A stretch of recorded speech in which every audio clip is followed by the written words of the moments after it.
Good morning, class. Let's pick up from where we left yesterday.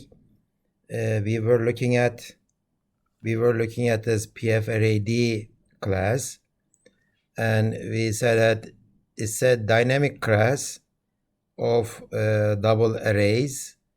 And on this class, I have this index operator defined. So I can access the elements of this array using like a regular array, but I don't have to keep the size of this array fixed, because every time I add an element to this array, as long as there is a space in it, I can add it and I can always get the number used. And the nice thing is there is a certain maximum capacity in it. Up to that capacity, I could use whatever I want.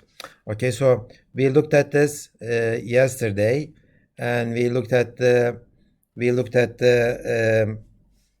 structure of it, and I think I drew the. Let me try to do it again.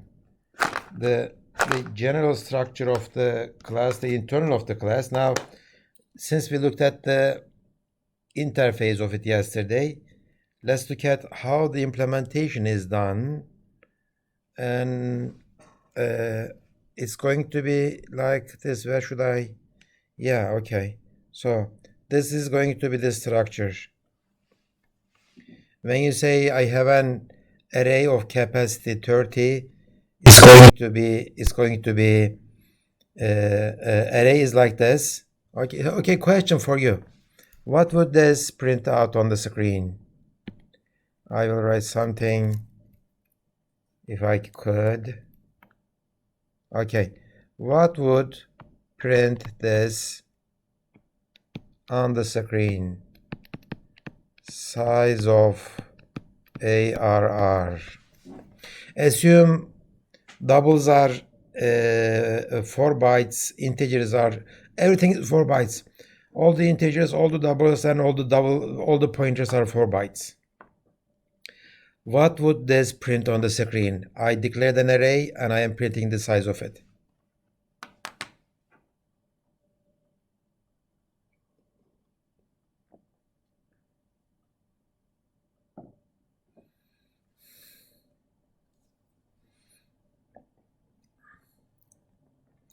Mohammed, why do you say it is 4? I mean, it is only the capacity is just, this is an integer, another integer, a double pointer.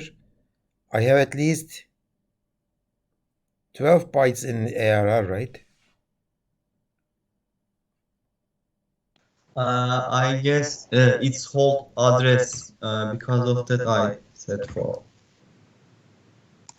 It's all the address. You are saying that this is like an array, but no, I mean, this is not a regular C or C++ array. This is just like a class, like money class. You wouldn't say money when I say, what is the size of money object?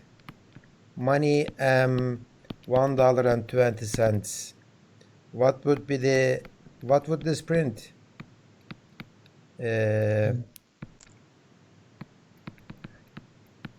Size of M. What would this print? The second one. This would print 8, right? Because there are 8 bytes in a money object. 4 for the dollars part, 4 for the cents part. At least 8. There could be more, but at least 8, right? And I'm asking the same question for this ARR.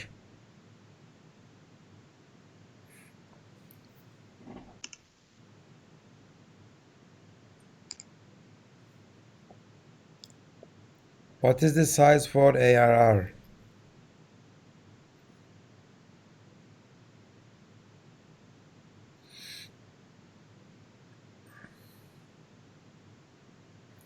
Four bytes here, 4 bytes there, okay, and 4 bytes there, at least 12. How about this 30? 30 is in the object of ARR? No. 30 is somewhere else, okay? 30 is in the heap, and we don't consider that part of the object. It is somewhere else, okay? So this memory is managed by ourselves. Okay, this 30 times 4, which is 120 bytes. The compiler doesn't know that it is part of our object, and in fact it is not part of our object. It is, I mean, part of our object is just a double pointer. Okay, compiler knows it that much. Okay, so this part of the object we have to manage it ourselves. Creation of it, deletion of it, modification of it is our responsibility. Okay, so let me go back to this code again. And as I said, this is a nice interface. We looked at all the functions, and we looked at the private part, which is hidden from the user, which is not part of the interface. So if you are the customer of this class, don't look at it. But if you are studying the internals of this class, of course we have to look at it. So we have a double pointer, capacity, unused. Okay, let's look at the implementation, because I have looked at the driver code. Here, the driver code. I used almost all of them. I use full. I use get number used. I didn't use the capacity, I guess, but it is trivial to use it.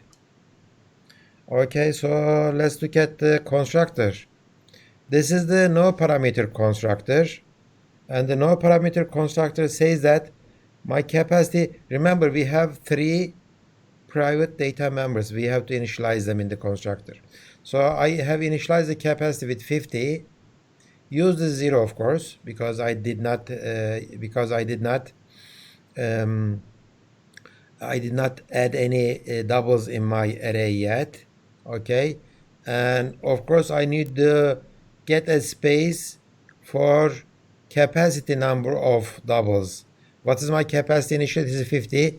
So I need to get 50 doubles in my heap, in my dynamic memory, and I will point to that memory.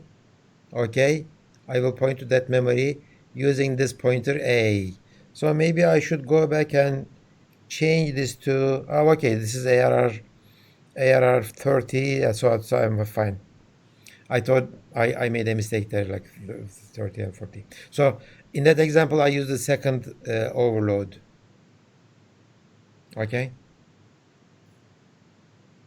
So the new C++ 11 syntax, okay.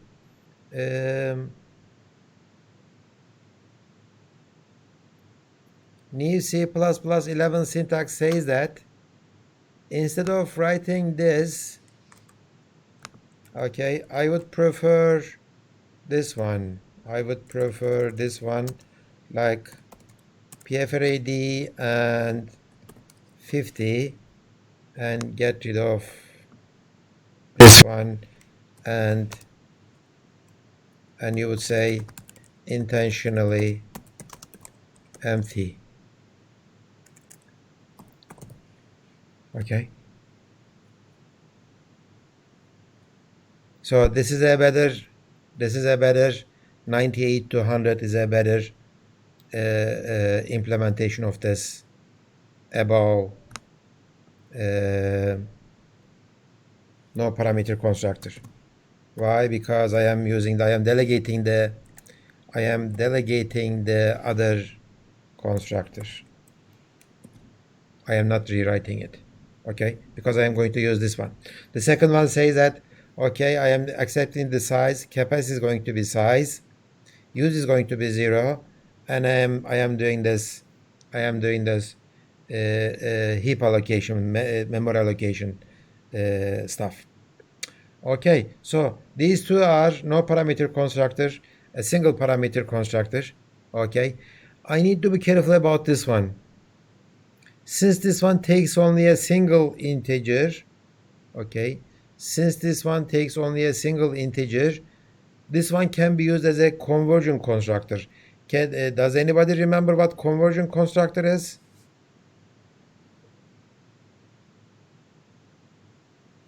What was the conversion constructor?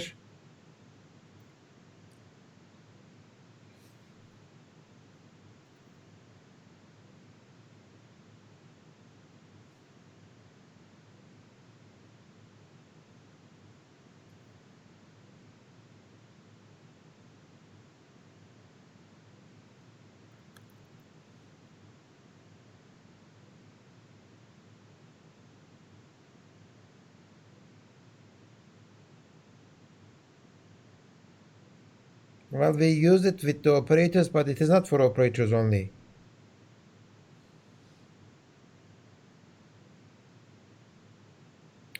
So you guys are not studying. You guys are not reviewing what I have been teaching you.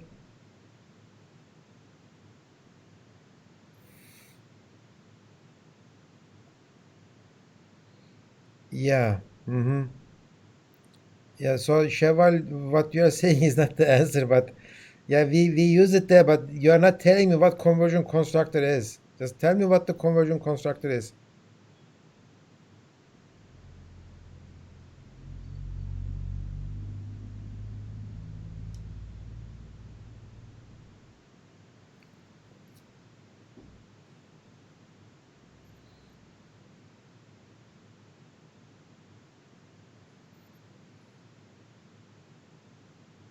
Cheval, I am asking you. Just use your microphone to tell me what your opinion about this conversion constructor. What is conversion constructor?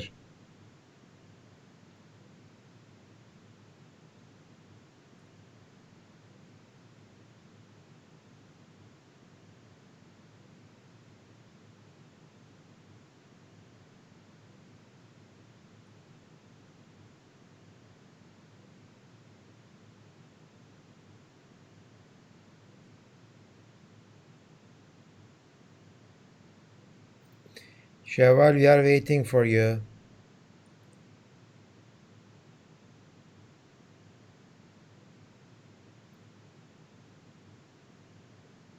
Anybody else?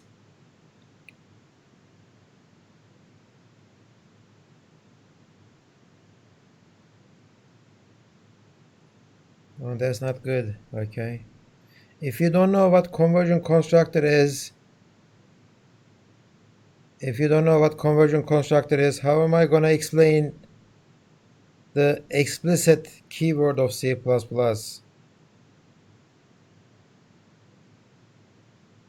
There is a keyword in C++. It's called explicit. Okay.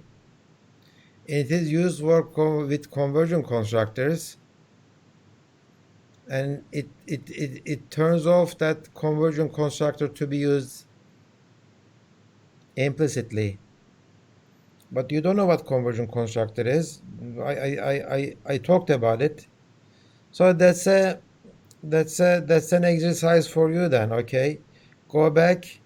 Okay, remember what conversion constructor is, and after that, go to web and try to learn what explicit is, because I cannot tell you what explicit is if you don't know what conversion constructor is.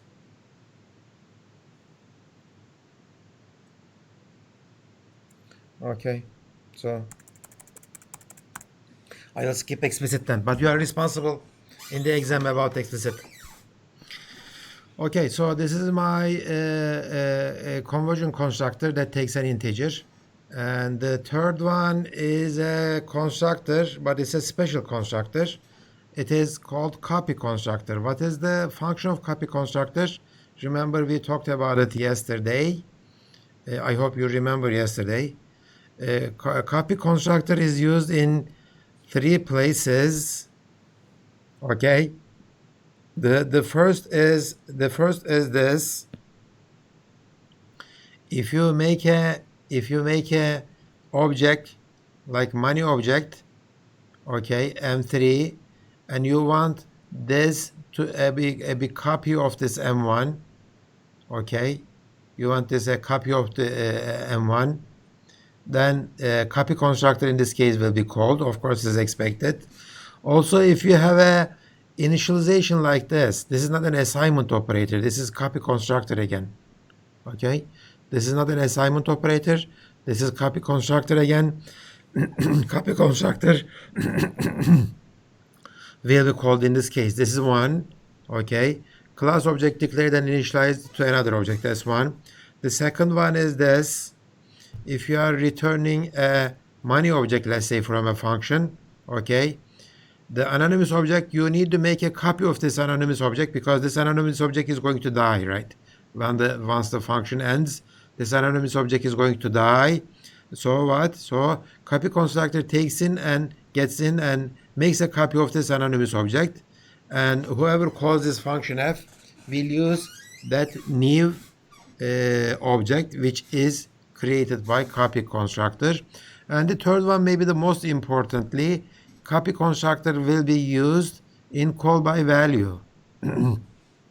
What do I mean? If you have a function like this that takes a money object by call by value, is not reference, call by value.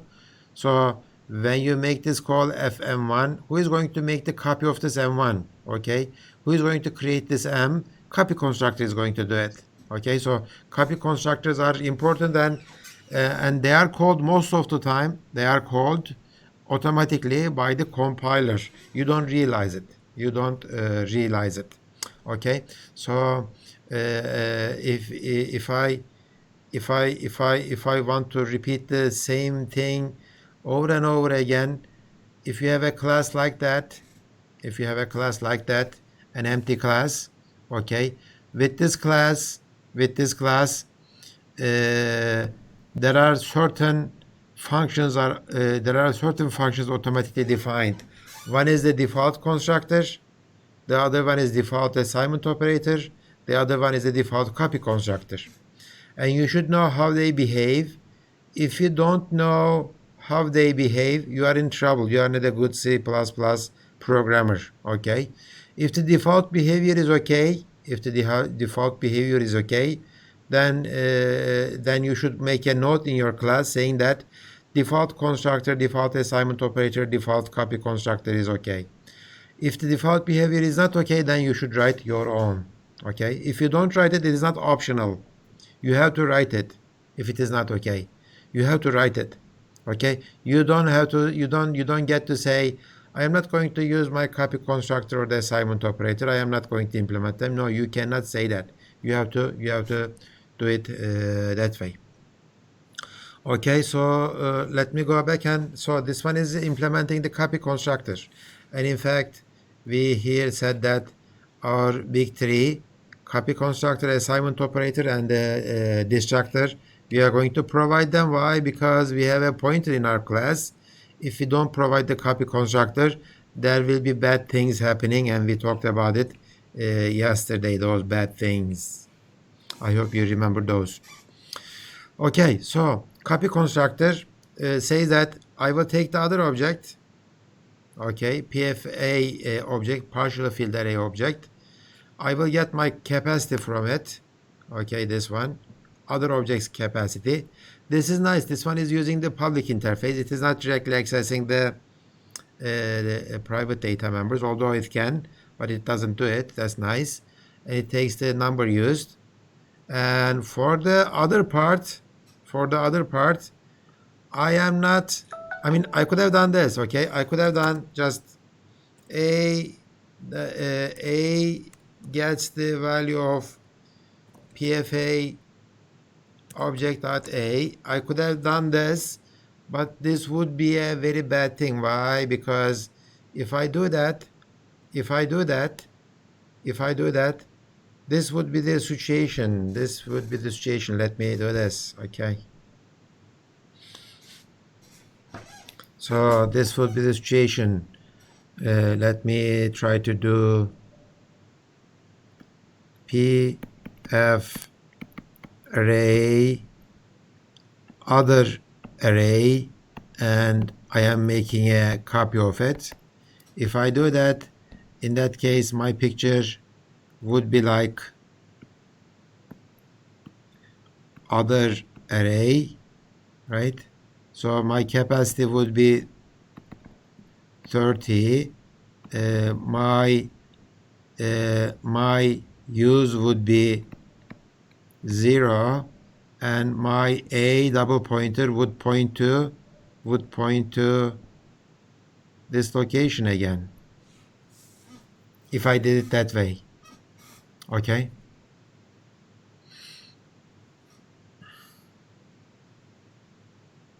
So I shouldn't do this. Okay, I shouldn't do this. In fact, if I do this, if this is my whole, if I erase these 3 lines, okay, if I do this, this would be the default copy constructor, right? I mean, if I am doing this, I don't have to write this copy constructor because this is same as the default copy constructor. This is member-wise copy. I don't like it. So I get rid of this one, and let's look at how this one is implemented. It says that, okay, I copied the capacity, I copied the get number used, and it says that I am going to, okay, let me draw it here. I am going to get a new space of size 30. Okay, that's what it says, right? Get a new space of size 30. Maybe I should split my screen like this. Okay, and put them over each other and try to draw it here. Okay, good.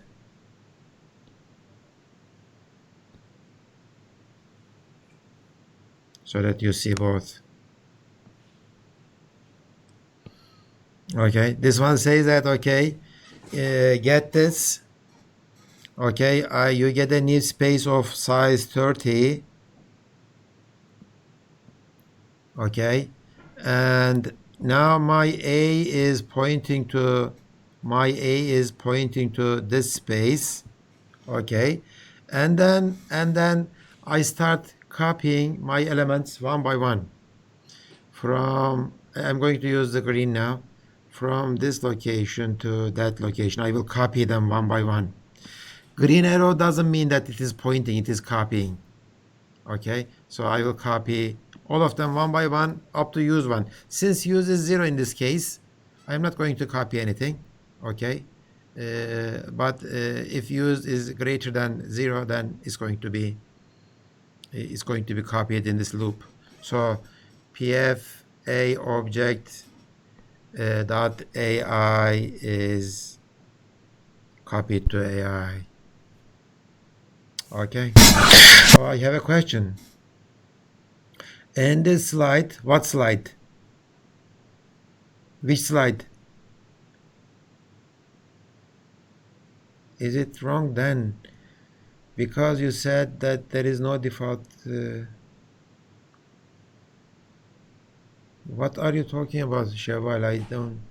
It is 8:50, 4 minutes ago. Sheval, I don't understand. Why don't you use your microphone?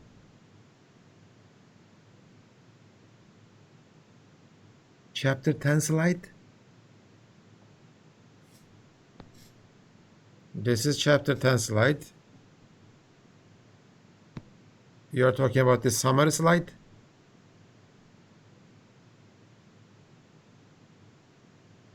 I don't know why I have to run into this problem. I don't know why you guys don't use your microphone to ask me questions.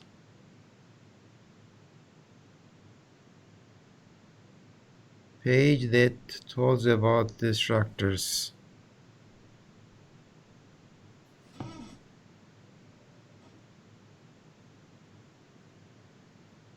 Sheval, I don't understand your question. I don't want to waste class's time. I don't know what you're asking about.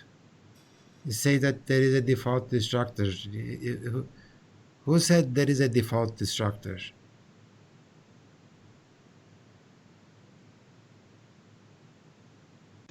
Oh, you mean In the top line, it says default version only removes ordinary variables, but okay. we told that there is no default destructor. Okay, so what was the problem with your microphone? So you could speak, you could ask me question. Why did I have to waste 5 minutes of class's time? Yeah, this is not correct. There is no default destructor. Okay, there is no default constructor like default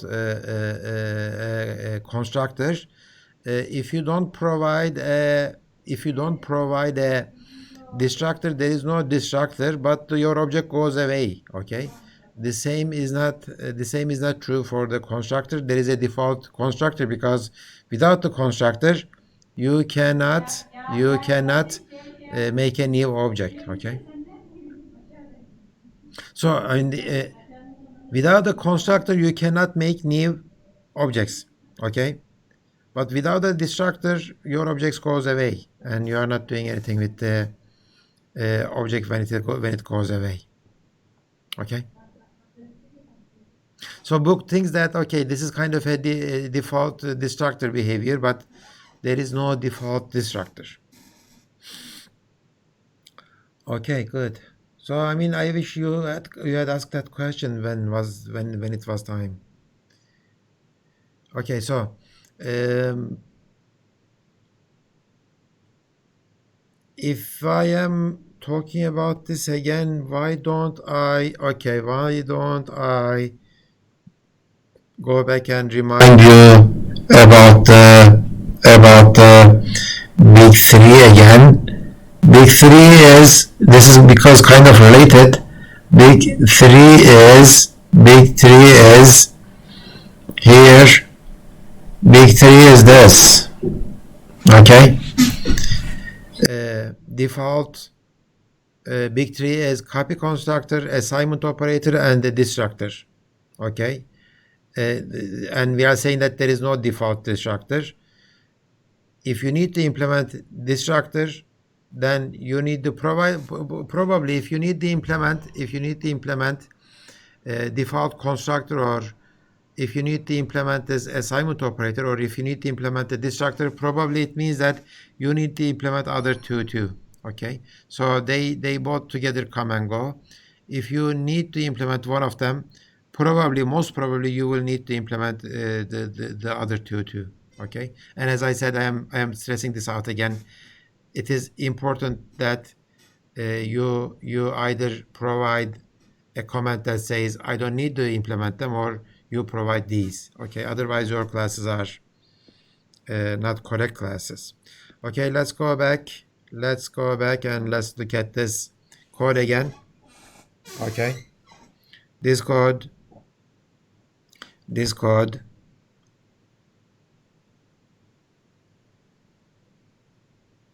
come on, I'm trying to put the two things in the same page. Good.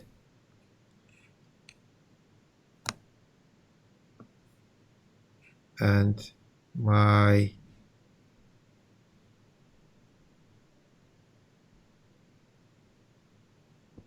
pictures here.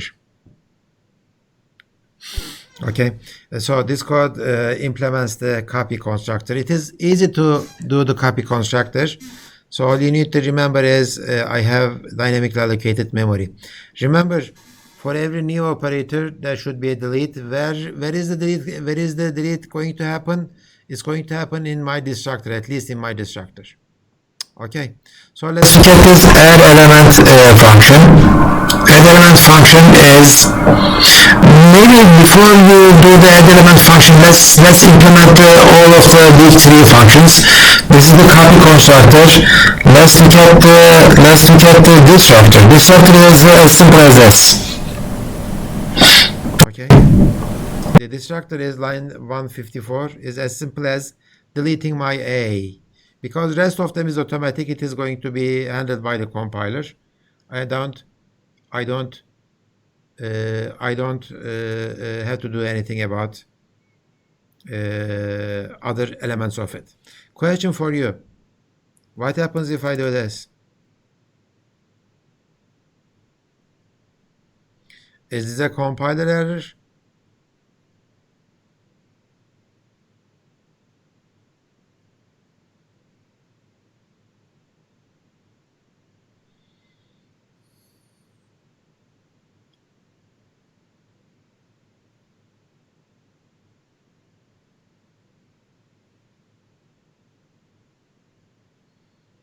Yes, exactly, Yunus. It is.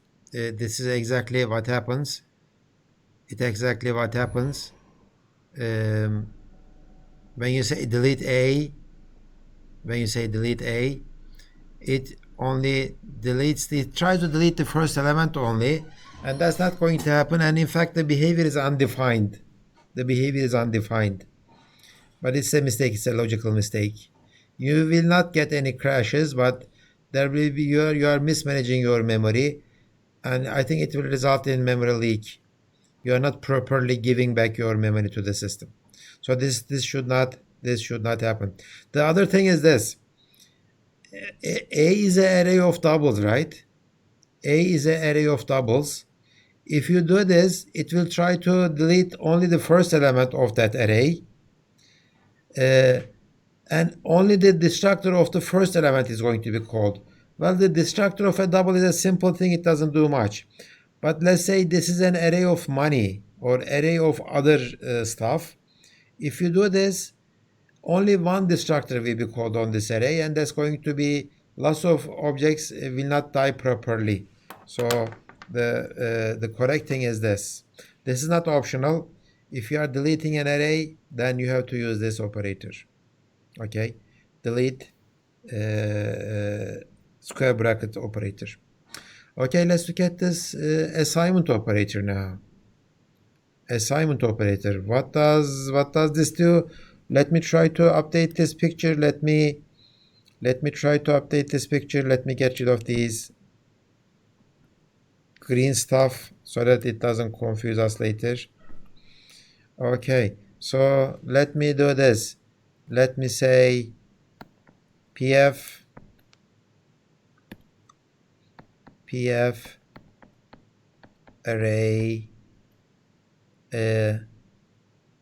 array1. Okay, I'm going to use the assignment operator. Array1 gets the value of ARR. Okay, and let me here, while I'm here, let me do this. ARR add element. Let me put one element in it so that I have here, I have value of 10. Okay, so remember, I was very careful about this. I did not do this. I did not say this to run the assignment operator. Why didn't I do this? Instead of doing that, I did that. Can somebody tell me? I was very careful about this. I didn't do this, but I did this. I'm trying to show you how the assignment works.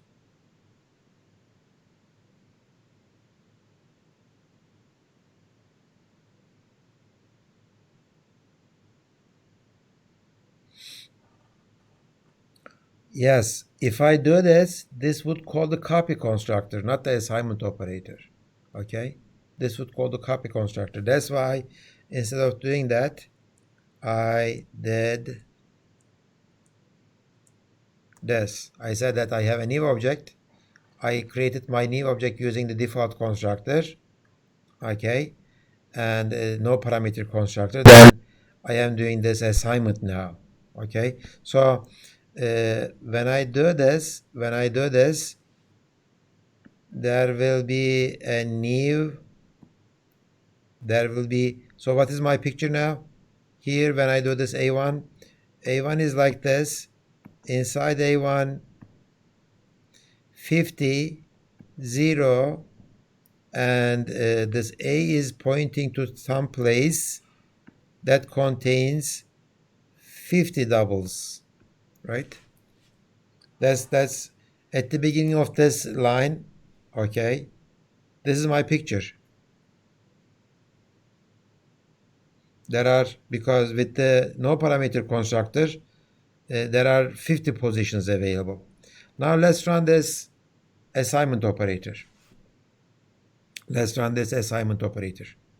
Okay, what does the assignment operator do? It says that line 40, let's compare my capacity with the other side capacity. Now this time, instead of using the public interface, it is using the private data members. It is okay, but using the public interface is better. Okay, if my capacity and the other side capacity is not the same, my capacity is what? 50. The other side capacity is 30. They are not the same. So what do I do in that case? In that case, I just delete my A. So that means that I don't own this space anymore. I don't own this space anymore. And then I get a new space. Okay, how am I going to get a new space? Let me do this then. I get a new space of size 30 now. And my A is pointing to that new space of size 30. Okay? And then what? And then I say make my capacity same as the other side, right side capacity. Make my use with the other side used. By the way, my used is, this is not len used. My used is 1. Why? Because there is 10 in it, right? Okay. So I will do what? I will do this 30, and this is going to be 1, and then I will do this from 0 to used. I will copy all of the elements from my array, which is only 1, to this position. So I will just 10. The rest is going to be uninitialized, probably junk values. And at the end, I return a reference to myself, so that cascaded assignments can happen. Okay, so this is the whole assignment operator. So I showed you how two things, default copy the copy constructor and the assignment operator works. Okay, again, default assignment was bad for this class because it was using the shallow copy, not deep copy, but shallow copy. In this case, I need the deep copy. And when you need the deep copy, you are going to implement your big tree. Okay, good. So Burak had a question. Does compiler act like a destructor when an object is out of scope? Yeah, you could say that if you like to. Yeah. Okay. Good. So I looked at the destructor. I looked at the assignment operator. Index operator is nice. Do you see the index operator? It's nice. Why? Because it is doing range checking. If index is greater than used, it say that I am not going to do this. Maybe this would have been better. Or, where is my or? Where am I gonna find the pipe? Is this? Oh, okay, I found it. And index is less than 0. This is better, right? So I am doing the index checking. Return a index. Okay, so this is better than C arrays. Why? Because I am checking it. And this is better than C arrays. Why? Because I have this add element function. It adds an element. So what it says, if use is greater than capacity, then I am not going to add anything because I'm out of space. I just attempt to exceed the capacity in the PFArray. I just terminate the program. Otherwise, I put this element at the position used and I increment used by 1. Okay. So this is my add element function. When I do this add element 10, I get the 10. I compare this used, which is 0, with the capacity, which is 30. And then A used, A0 is going to be 10, and I will increment used by 1. Every time I do the add element, I will increment the number used by 1. Okay, good. So what else? Do I have anything else? Question for you. Compare this. This is a common mistake, actually. I get this question a lot, but nobody has asked me. Let me copy this. Let me copy my copy constructor from this position to the near of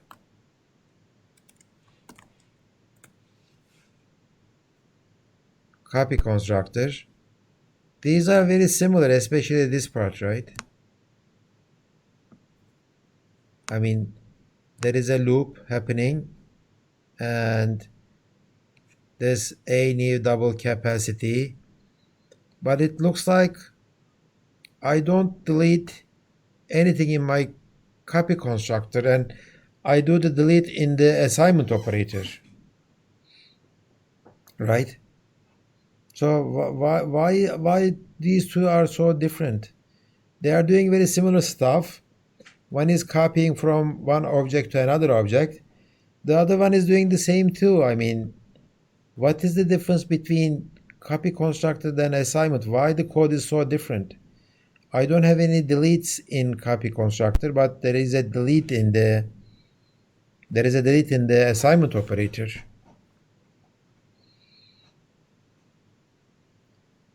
Maybe I should ask you this first. Why do I need this if statement? Line 118.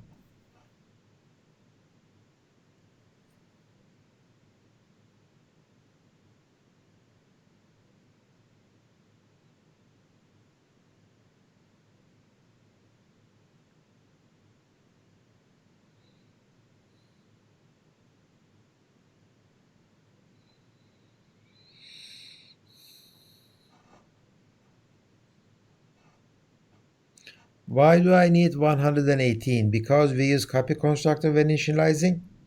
Is that your answer, Anil? No. Why do I need 118?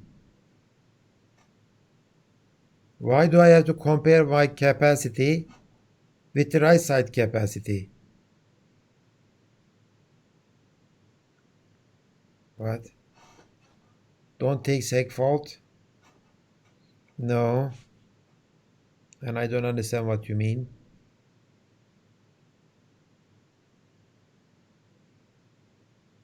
What would happen if just I take this out?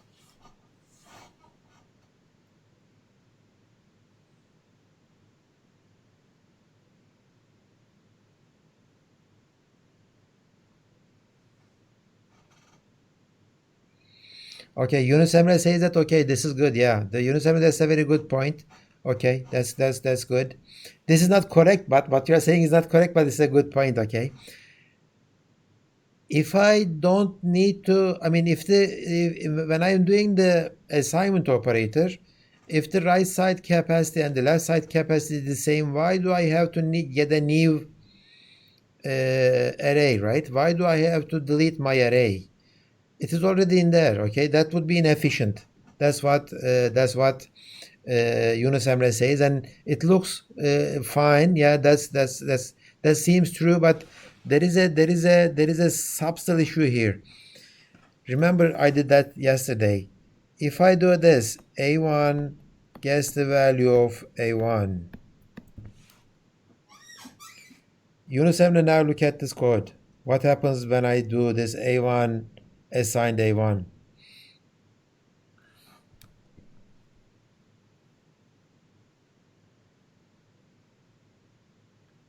If I don't have that if statement, it will delete my array, and I will get a new array, right? And then when I am doing this copying, what do? I copy from myself to myself, but I lost my old values, right? This A and this right side A is the same A. You understand what I'm saying? So this is more than a inefficiency problem. This is more than an inefficiency. This is a logical problem. So what happens? What would be the effect if I do this? What would be the effect if I do that? Segmentation fault? No segmentation faults here. No. If I do this, what would happen? It is not segmentation fault.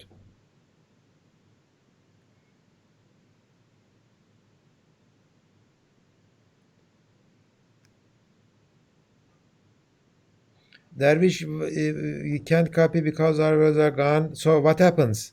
So if I do this, no copying will happen. Yeah, that's what I expect. Nothing is going to happen. No, it is not nothing. All of our values will be gone. Okay? Our values will be garbage values. Okay? When you do this self-assignment, our values will be garbage values. So if I keep this if, in this case, since left side and right side are the same thing, my capacities are the same, right? And in that case, I won't delete my array. I won't get the new one. So I will do this inefficiency here, right? I will do this inefficiency here. And that inefficiency copying the capacity of my capacity to my capacity, used to my used, and from right side to left side. Remember, there was a nice code from the book actually. Let me find that code from the slides. And where is that code? Where is that code? The code is here, right? Okay. This one says that if I am the same as the right side, if my address is same as the right side, okay, then I would return just this. Okay. So in this case, if somebody is doing this, don't do anything. Okay, this is a better code than what the book says here. Okay, than what the book says there. Good. Okay, so that's good. These are good exercises for you. Just try them. Okay, just try them. Yesterday I asked you something. I think I said that let's modify this class so that add element never says this. Okay, add element is never out of its memory. Okay, capacity is always increased when we are out of space. That's what I'm gonna do. So I will erase this. Okay, so if use is greater than capacity, this is what I am going to do. Okay, it is easy. I will get some new space, double pointer, okay, temp, and it will be new. Since my old capacity is not enough, I will increase it, double, and let me try to figure out my, oh, okay, I found it. Capacity times 2. So I increase my capacity by 2. Now I have twice the capacity amount, right? And okay, in a loop, okay, from 0 to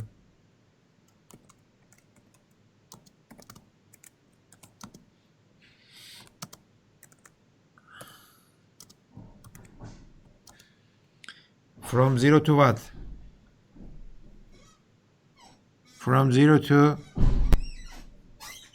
I need to copy stuff. From 0 to used or from 0 to capacity? Which one?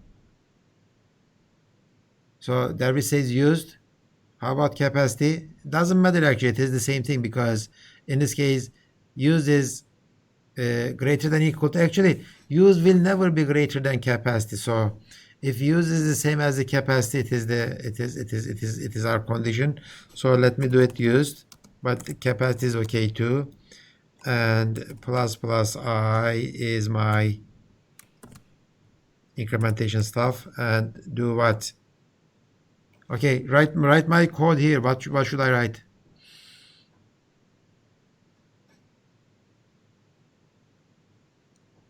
Somebody write my code here. This line, just a single line.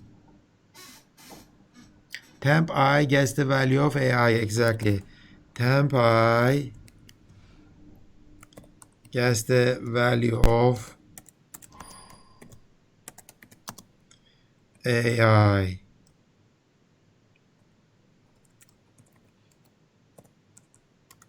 Okay, so good. So what am I gonna do now? So I copied all of my values to the temp. Then I don't need my old space anymore. I just delete my array, and now my array should point to the same place as the temp, and I guess the rest is going to be the same.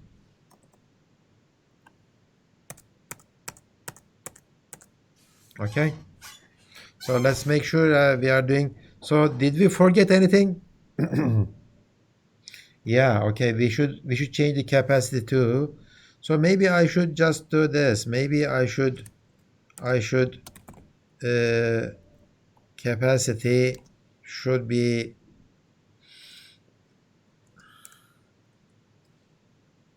the capacity should be multiplied by 2, and I should do just this.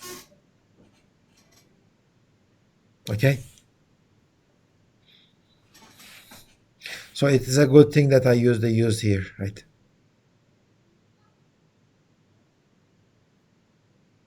So it looks now I don't I don't have the problem of giving an error message and terminating the program. Okay, of course, if I keep doing this, I will be out of memory. Maybe if I do this, if temp is temp is null pointer, okay, in this case I will say C error, okay, out of memory, and terminate.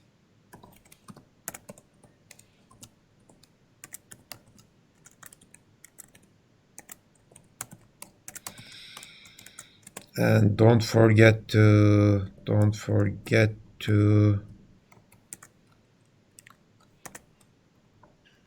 use the curly brackets.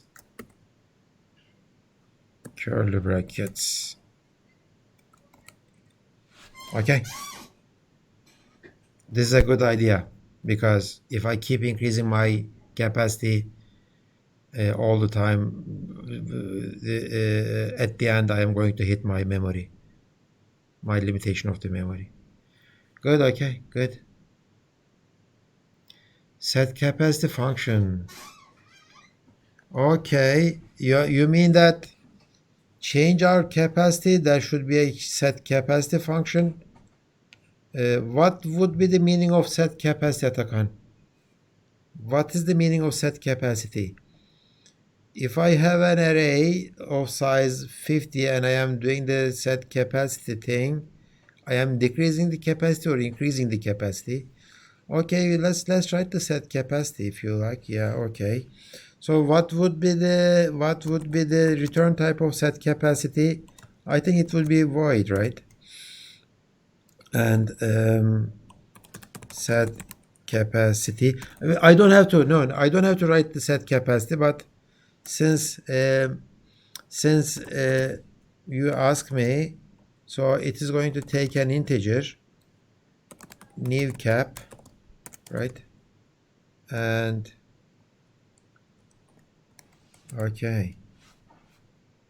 So I am not going to do the range checking. It shouldn't be less than or etc.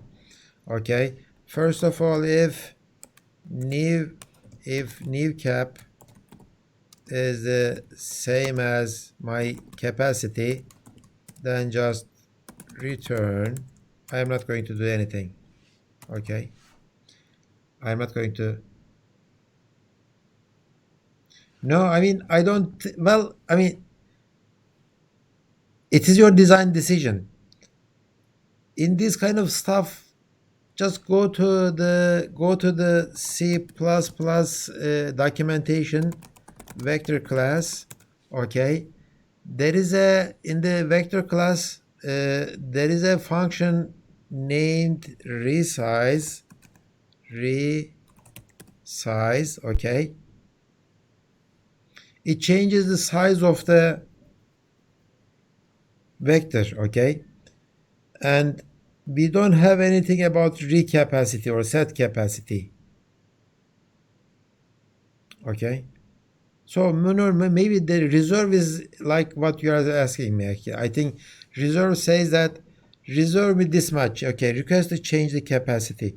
So it is possible to write it, and it looks like it's a good idea, but I don't know where you would use it. I didn't say that we should write it. I was just going to write it. Okay. So since Vector has implemented it, it is okay for us to implement it too. But I think I am not going to implement it. I am going to leave it to you. Just write this. Okay, let's call it reserve. Okay, it is not resize, it is reserve. Okay, because capacity is different than used. Okay, so if you are going to increase capacity, you're not going to lose any values, but if you decrease it, you may end up losing some of your array elements. So you should be careful about it. And I don't remember how they implement this reserve. Reserve, how does it change? Request that the vector capacity be at least enough to contain elements. If n is greater than the correct vector capacity, allocate. Oh, okay, see the implementation, it never loses value. It says that if the ask capacity is greater than the current one, there is reallocation. If it is smaller than the used one, okay, no, it's going to be ignored. So the function has no effect on vector size. See, it cannot alter its elements. So maybe I should do this. If new cap is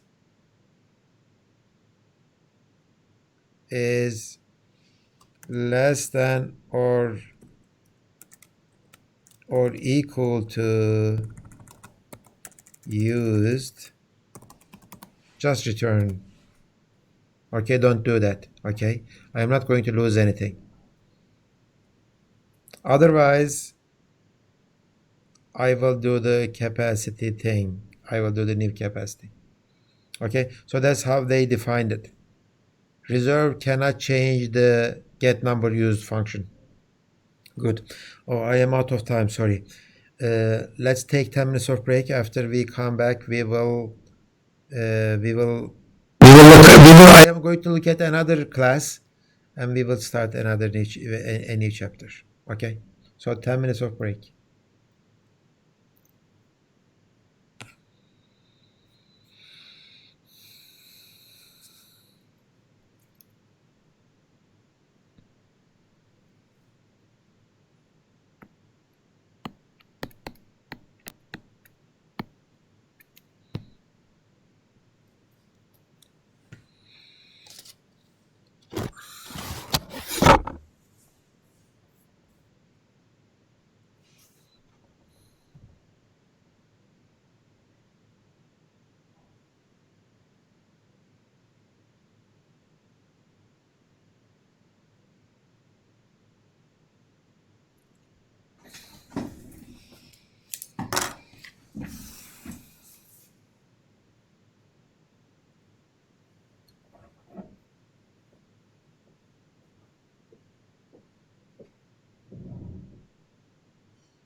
Okay, so that program was about PFArrayD.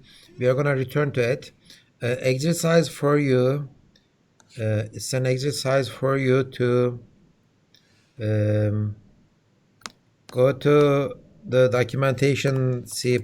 Remember C++ vector.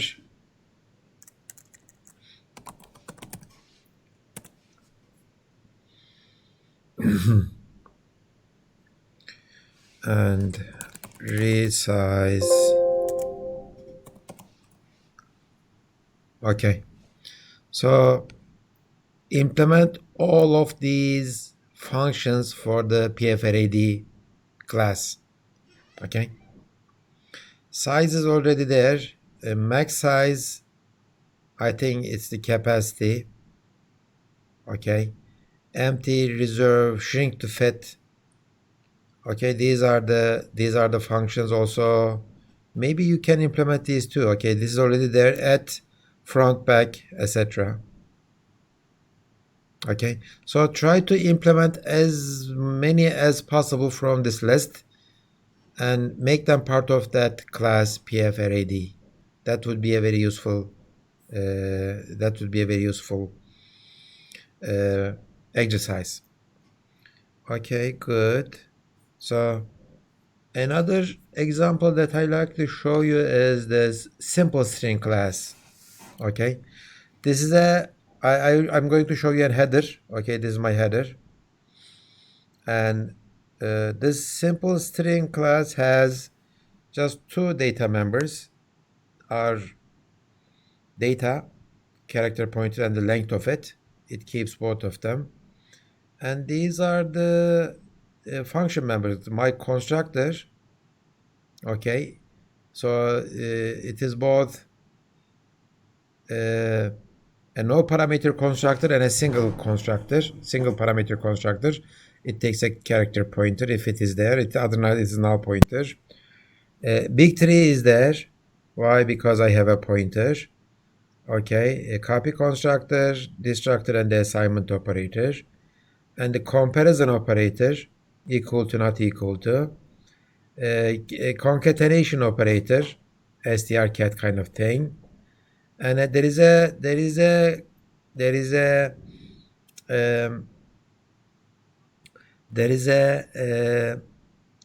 function that returns the character array of this string.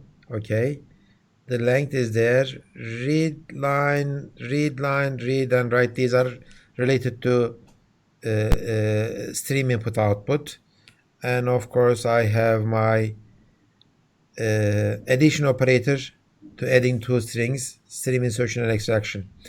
These two cannot be part of the class. But this one could have been, because they did this, the other ones with as part of the class.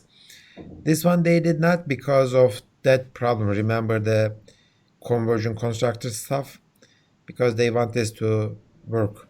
So let me show you some examples of client code. Okay, I include this simpString. Okay, this is not good. This should be this way. Let me fix it. Okay, and IOStream, then I included the simpString.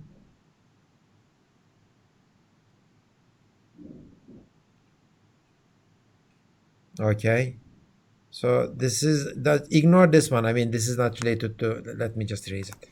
Okay, so my main is this. How does this work? Can somebody tell me how does this work? Line 10.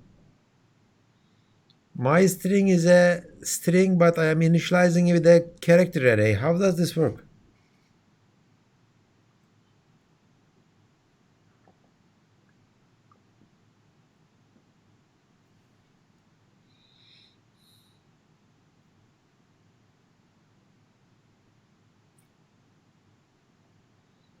When this is a character pointer, this is a string. It's a new class. a copy constructor, but this is not, I mean, for copy constructor to work, it should be something like this. My string ms or my string, and then you do this. This is how it works.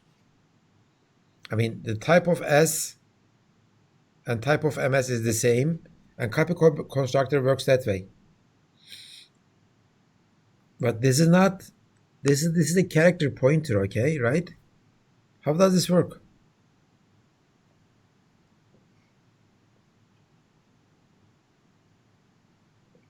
The answer is copy constructor, yeah, but how does the copy constructor work? Let's go to this one.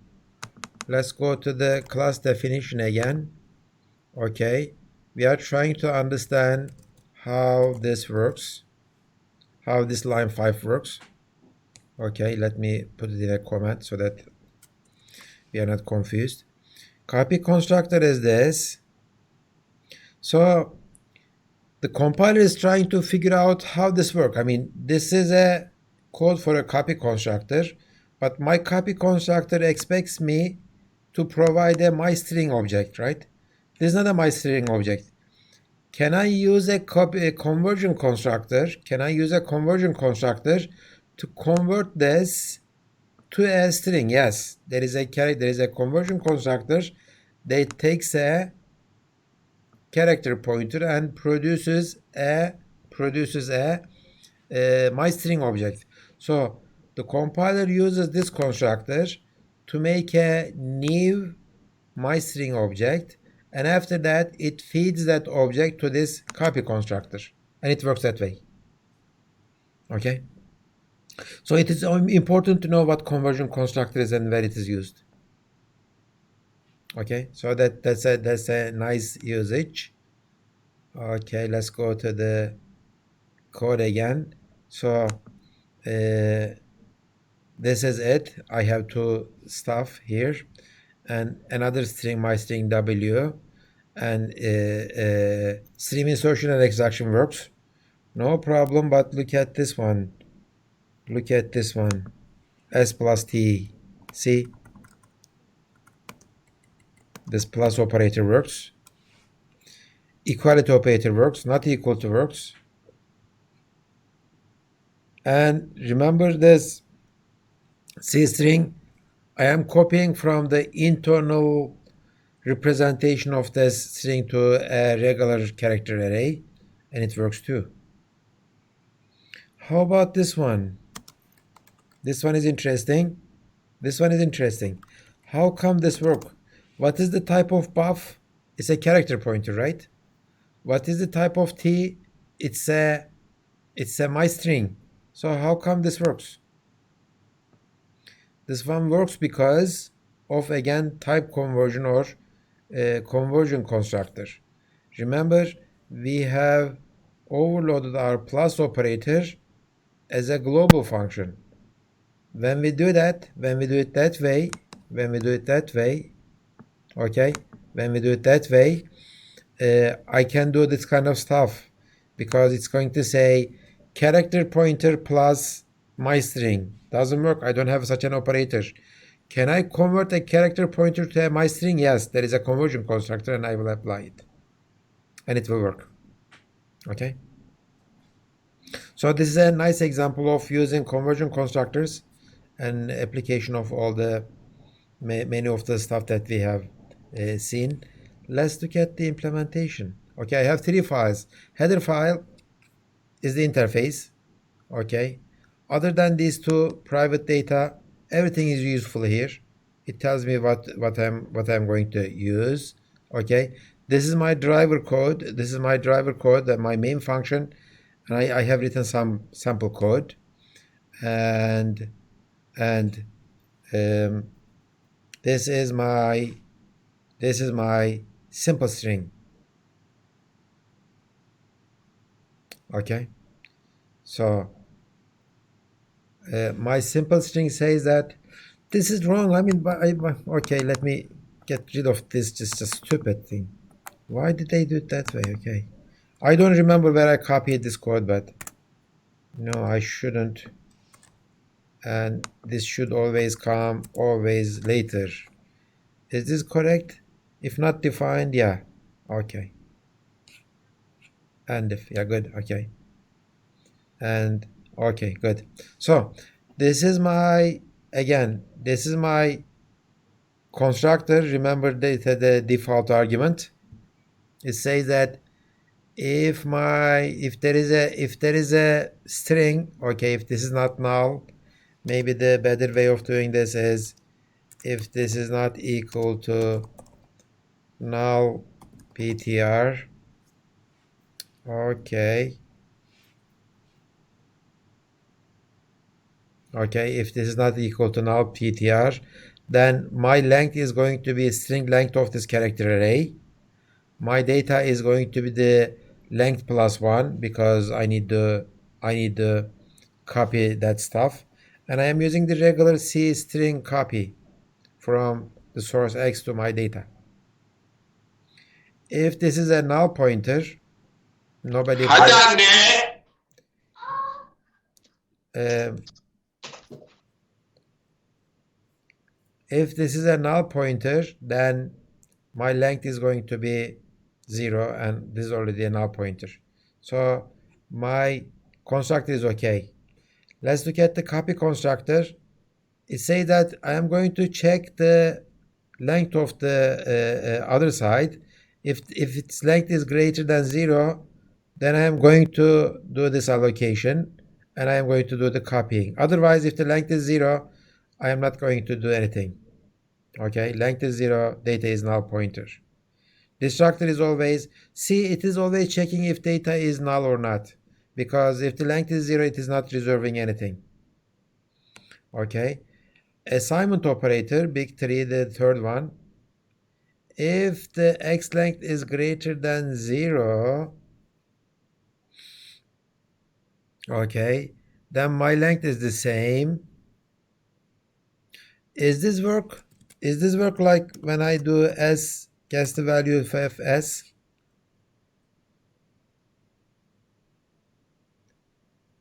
Temp, strcamp, it is copying it to the new way, okay. It is copying. Yeah, this should still work. Why? Do you understand why it works? Because it says that doesn't matter if I am doing this or not, I always get new length. I copy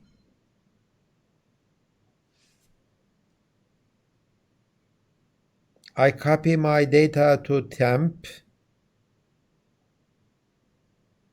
Okay. And this should be strcpy. Why is it strcat? Okay. I am going to copy from x data to temp. And if I have the data, I am deleting my data. So I may end up creating new space of already the same thing, and I will copy my new data. So it is deleting after the copying. See, it is deleting after the copying, and I do this temp. So it works. If length is not greater than 0, then length is 0, and if they did, I am going to delete the data, and the data is null pointer so that I don't do the dangling pointer stuff. Assignment is very simple. It is using the C library string compare, and this one is doing just the opposite. Okay, this one is doing just the opposite, but instead of doing this, it would be better to call this okay, this equal to s, okay, and put a not at the beginning. Just call the other function. Okay, and the plus assignment operator is going to append whatever it is to the end of the string. It says that I am going to increase the length amount by this much.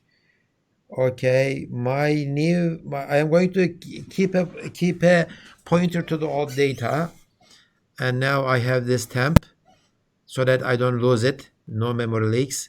I get new data of new size, right? And I copy and I use the strcat at the end, and I delete my old data. Okay, nice, good. This one returns the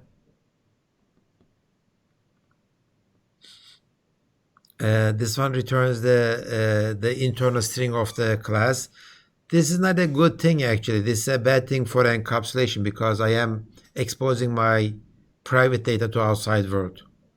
Not a good object-oriented function. This one returns the length. I am not going to look at the read line and read and etc. Okay, the plus operator, it is smart. It just says that I have a new string. Using the copy constructor, I will initialize it, and I will use the plus assignment operator to add this s2 at the end, and I'm going to return it. Okay, and the stream insertion and extraction is using the stream write and read. Okay, good. Another class that uses dynamic memory, another class that needs to implement big tree. Okay, good. Any questions with this class? Any questions with this class?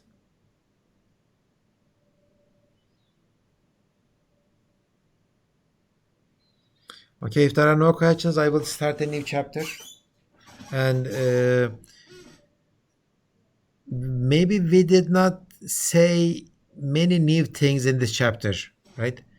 The only things that I told you are two new operators, the operator new and the operator delete, but you already knew about them from C as malloc and free, right? You already knew about them. And I told you about the destructor and the copy constructor, and they are easy to understand. But if you put all of them together, it becomes confusing. And from some of the questions that you ask, it is okay. Yes, it's okay to get confused. I see that it is happening. That's something that you should expect. Okay. So the best cure for confusion at this point is writing many programs. I suggest you write that partial field array yourself from the scratch, okay, including the interface and all the implemented in the driver code. Also write this simple string too, okay, that simple string class. Write the same class to yourself, and you will see that at many points you will get confused. You won't remember the syntax, you won't remember the logic, and you will get some mini segmentation faults or undefined behavior. Okay, so you will see that it is behaving strangely. Sometimes works, sometimes doesn't work. And try to figure out what's happening. And if you have problems, just come back and ask me about your problems, or ask your classmates. Okay, let me go back to my slides. And I guess that was it for this chapter. We talked about pointers in memory, dynamic variables. We talked about heap, dynamically allocated arrays. We talked about copy constructor, assignment operator, and destructor. These are all important. Okay, good. Okay, let me start the new chapter. Chapter number 11. Okay, chapter number 11. And this chapter number about separate compilation and namespaces. Remember at the beginning of the semester we said that just ignore that using namespace STD thing. Okay, in this chapter we are gonna see what that namespace is all about. But before that, we are gonna kind of do the review of separate compilation, why we are doing it, and from now on all of your homeworks will be using separate compilation. Okay, so two parts: separate compilation and the namespaces. Separate compilation, you already know about this actually. but we are going to look at it anyway. Okay. When we work on big projects, okay, let's say a project that is going to take maybe 20,000 lines of code. Writing 20,000 lines of code is not easy, okay, and most probably there will be tens of classes involved in this tens 20,000 lines of code.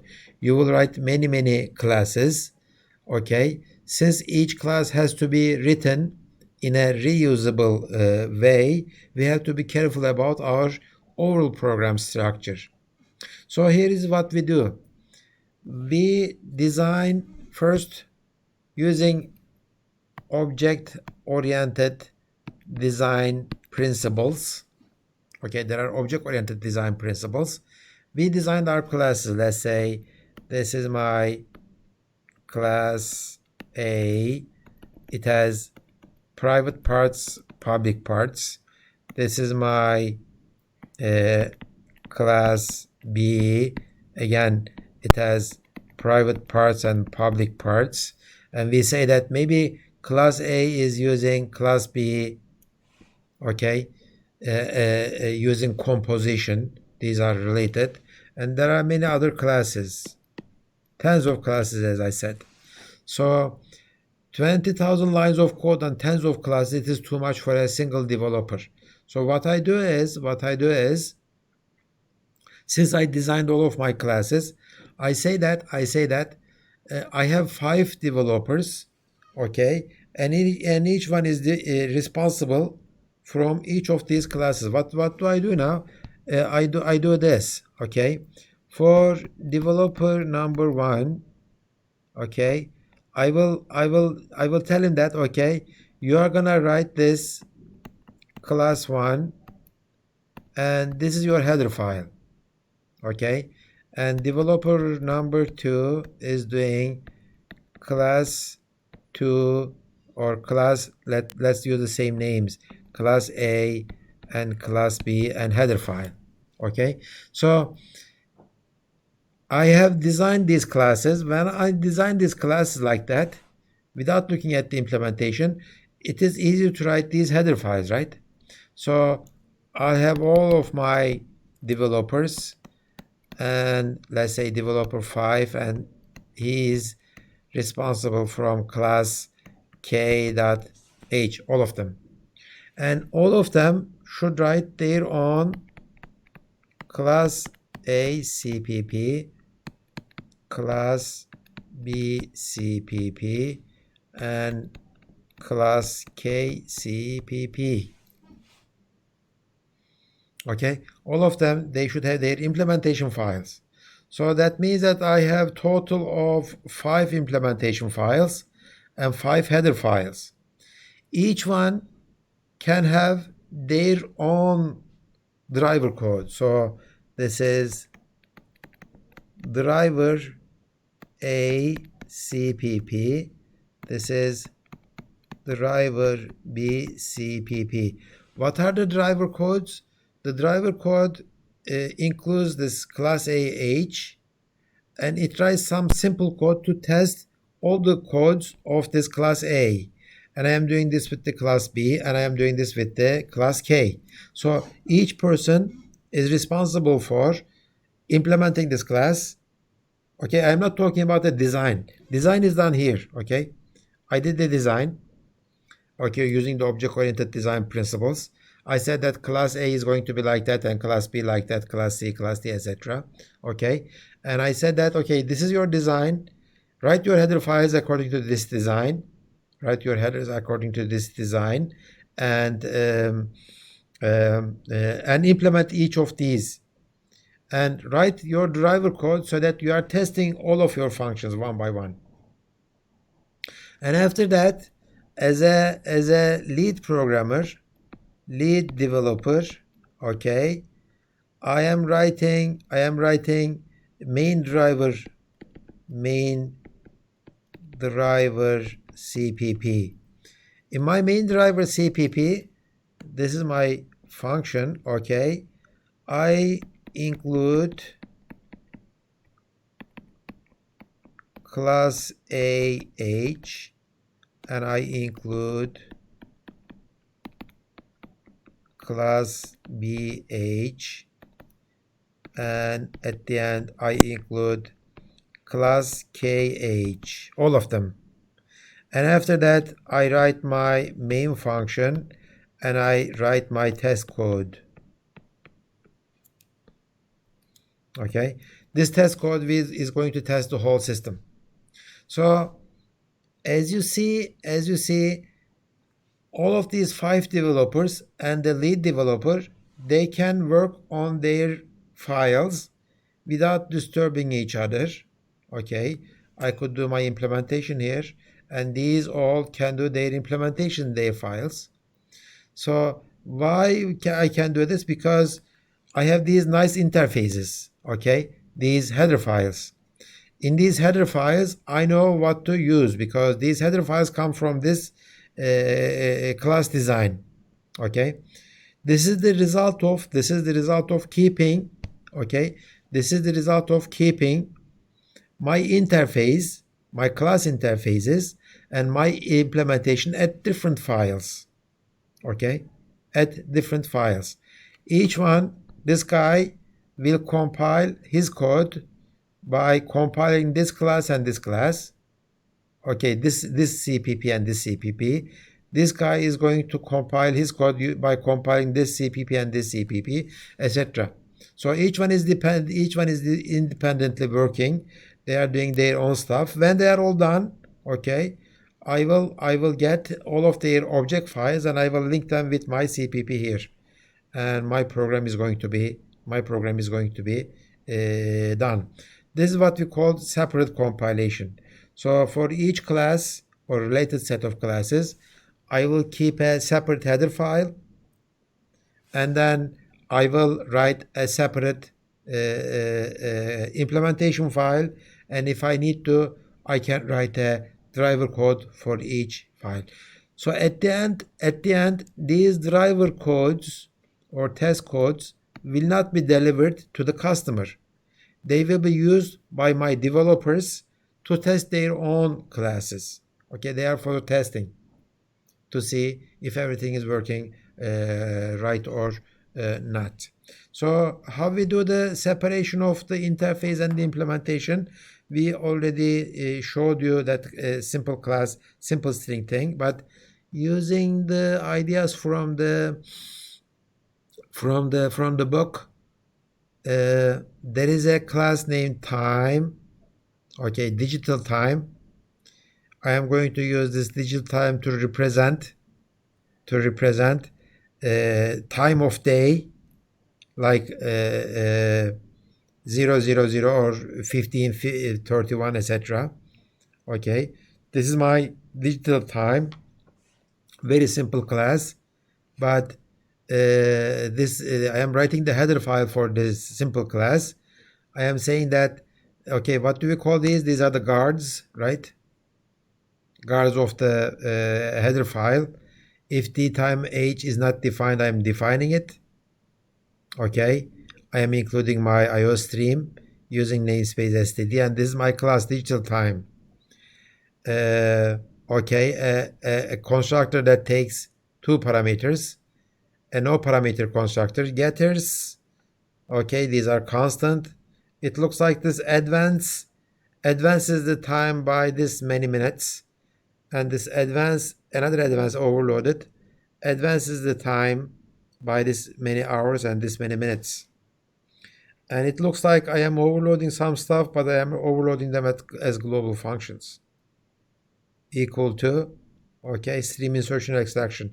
These two has to be overloaded as global function. This one didn't have to, but they prefer doing it using a friend function. Okay, and my private functions, my private data is hour and minute, and there are some helper private functions, and they made it static.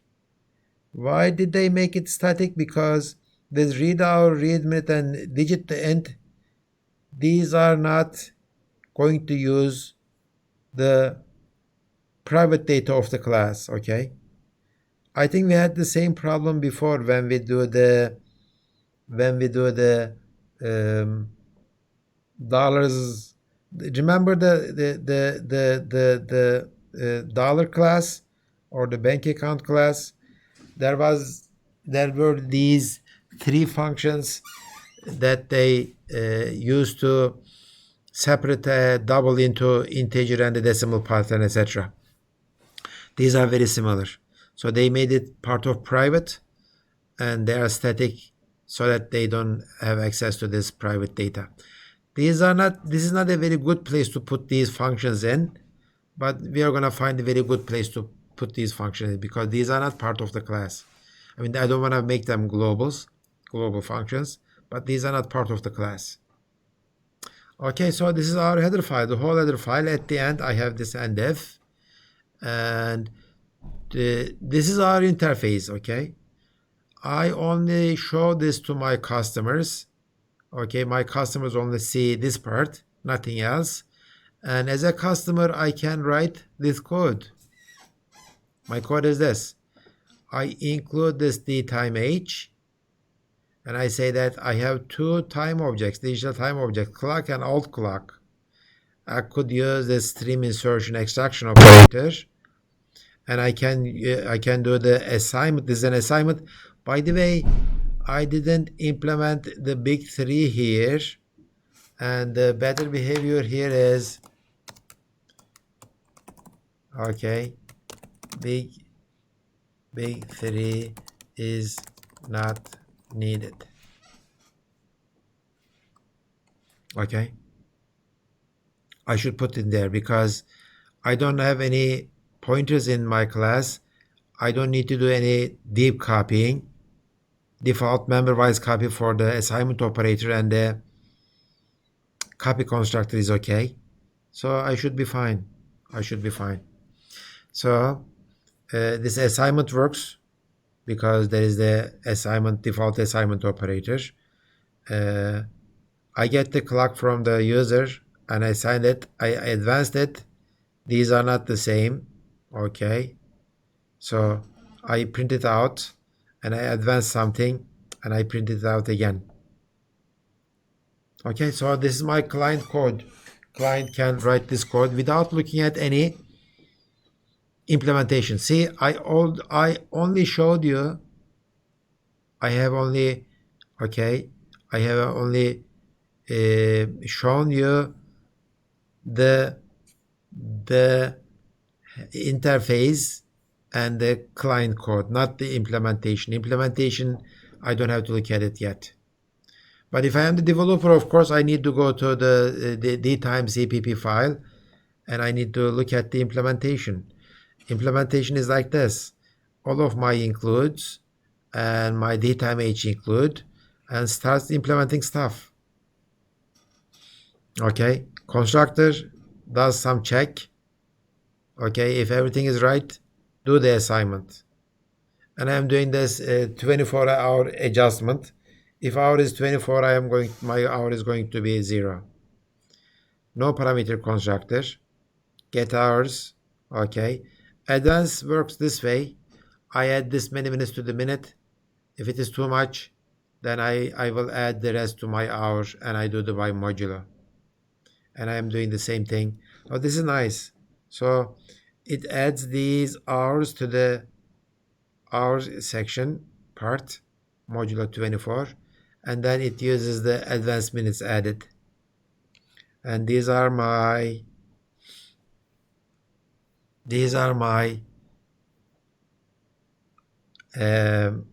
overloaded operators equal to stream insertion and stream extraction. These are my overloaded operators. And remember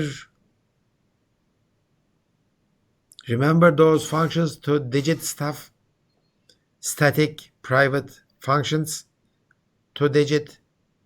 It converts a character to a digit. This one reads minute from the keyboard, and this one reads hour from the keyboard, I guess. So these are detailed functions about reading from the keyboard and converting something to something. These are not part of the class actually. I mean, They are not doing anything related to hours. They are just reading and minutes and hours from the keyboard. This shouldn't be part of the class, but they are related to the class, but they shouldn't be part of the class. Okay, so this is just one example of how we do stuff. In this case, d time h, d time cpp, and my driver code. So as a developer number one, my class is ready. If anybody wants to use it, they can use it by including my header file. Okay, so that's the advantage of separating my interface from the implementation. And this one talks about class separation. Okay, we say that we separate class definition or specification, okay, from the class implementation, and we put them in two files. Interface is something has to be designed very carefully, because interface is going to be seen by your customer. Interface is your contract with the customer.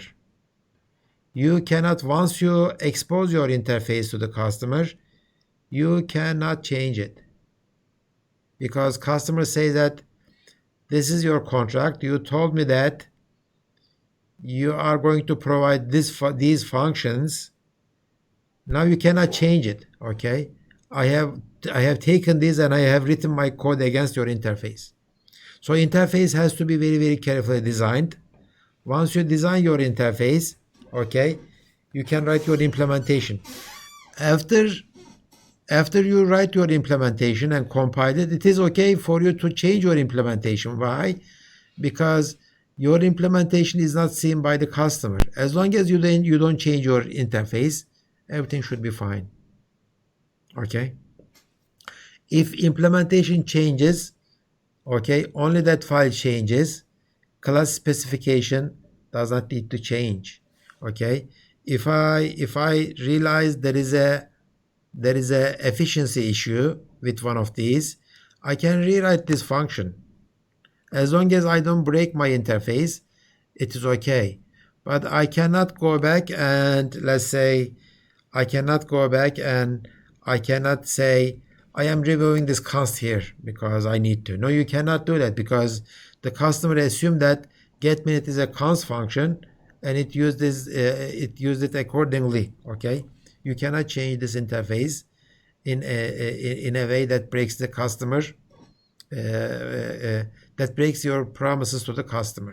But with the implementation, it is possible. Okay, so implementation is important. Of course, both of them are important, interface and the implementation. But interface is important because that's your contract to the customer. That's your store window. Okay. So these are because of encapsulation. Actually, what is the encapsulation? Encapsulation is putting all of your data and the operation that work on your data in the same capsule. Okay. But encapsulation says other stuff too. Okay. Encapsulation says that while you are doing this, separate how the class is used by the programmer from the details of classes implementation.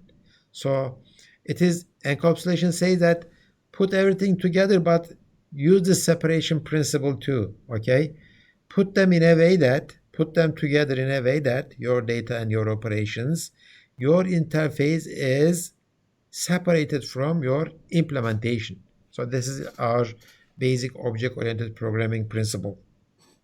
Keeping your interface and the implementation different is a basic object-oriented principle. C++ designers, they took this object-oriented principle and they applied this idea to C header files. Okay, C is kind of trying to do the same thing. C says that my function interfaces are in the header files and implementations will be different. Of course, in the header files, in C header files, there are only function headers, function declarations. But in C++ header files, we have class interfaces, right? Class definition, not implementation, but definitions. Okay, so these are our encapsulation rules. Okay, all the related data and the functions that work on the data should be in the same capsule. This is encapsulation. And after that, make all of your member variables private. Don't let anybody access them directly. That's one thing. And all the class operations should be public member functions, okay, friend functions or overloaded operators. So this will be your interface, okay? And hide your class implementation from the user. It's not because we are hiding our implementation because of security reasons or because there are trade secrets, okay? We hide them because that information is not useful for the programmer. The programmer should not know about those implementations to be able to use our reusable classes. Okay, our interface should be enough, should be sufficient for the programmer to use our classes. If you do it that way, you will achieve this separation of implementation and the interface. It looks like I am out of time. I think I will stop at this point, and we will continue from this point next week. And next week, I think I am hoping to complete this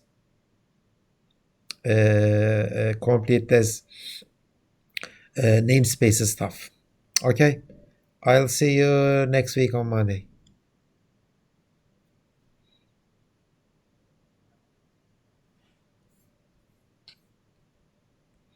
Sir, thank you, Dr.